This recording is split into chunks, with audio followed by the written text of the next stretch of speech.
Évangile de Jésus-Christ selon saint Jean. En ce temps-là, de nouveau, des Juifs prirent des pierres pour lapider Jésus. Celui-ci reprit la parole. « J'ai multiplié sous vos yeux les œuvres bonnes qui viennent du Père. Pour laquelle de ces œuvres voulez-vous me lapider ?» Ils lui répondirent, « Ce n'est pas pour une œuvre bonne que nous voulons te lapider, mais c'est pour un blasphème.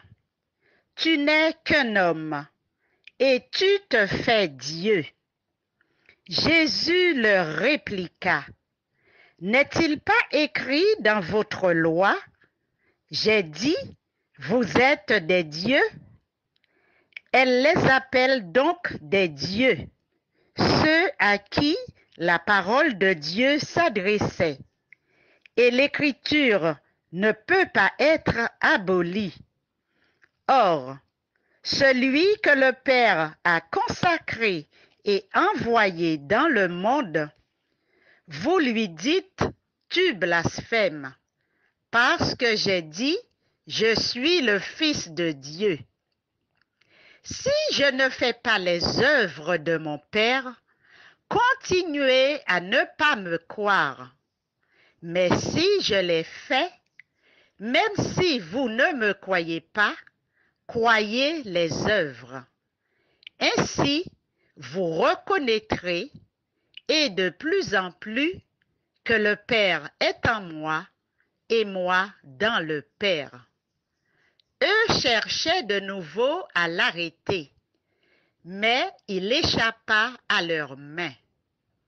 Il repartit de l'autre côté du Jourdain, à l'endroit où, au début, Jean baptisait, et il y demeura.